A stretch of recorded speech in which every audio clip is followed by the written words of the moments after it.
क्या भारत थाल्स रडार को उत्तम MK2 GN-AESA से बदल सकता है जो राफेल फाइटर जेट्स में लगे हैं? यह सवाल आजकल काफी चर्चा में है। चलिए इस पर गहराई से बात करते हैं।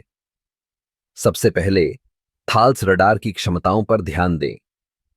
यह रडार अत्यधिक उन्नत है जो दुश्मन के विमानों और मिसाइलों का पता लगाने में सक्षम है। इसकी रेंज और सटीकता इसे एक विश्वसनीय विकल्प बनाती है। लेकिन क्या उत्तम MK2 GN-AESA रडार इस स्तर पर प्रतिस्पर्धा कर सकता है?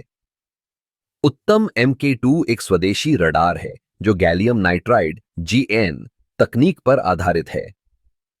यह तकनीक रडार की शक्ति और दक्षता को बढ़ाती है। उत्तम MK2 की विशेषता यह है कि यह कई लक्ष्यों को एक साथ ट्रैक कर सकता है। इसकी सिग्नल प्रोसेसिंग क्षमता भी बहुत मजबूत है, जिससे यह दुश्मन के विमानों को पहचानने में और भी सक्षम हो जाता है। अब यदि हम राफेल की बात करें तो यह MA-10 एक अत्याधुनिक फाइटर जेट है। इसकी डिजाइन और तकनीक इसे एक अद्वितीय लड़ाकू विमान बनाती है। लेकिन क्या हम इसे स्वदेशी रडार से लैस कर सकते हैं? यह एक बड़ा सवाल है। भारत ने पहले ही कई रक्षा प्रणालियों में आत्मनिर्भरता की दिशा में कदम बढ़ाए हैं। अगर उत्तम MK2 को राफेल में इंटीग्रेट किया जाता है तो यह न केवल स्वदेशी तकनीक को बढ़ावा देगा बल्कि भारत की रक्षा क्षमताओं को भी मजबूत करेगा। हालांकि इस प्रक्रिया में कुछ चुनौतियां भी हैं।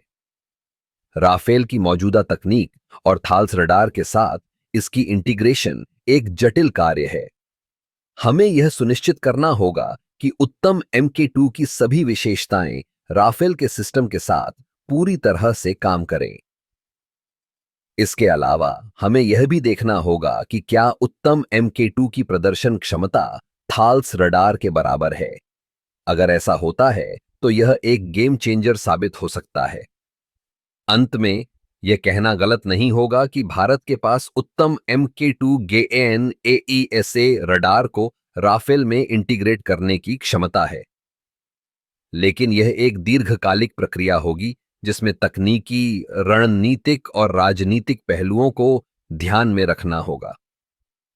अगर हम इस दिशा में आगे बढ़ते हैं तो यह न केवल हमारी वायुसेना को मजबूत करेगा बल्कि आत्मनिर्भरता की दिशा में भी एक महत्वपूर्ण कदम होगा।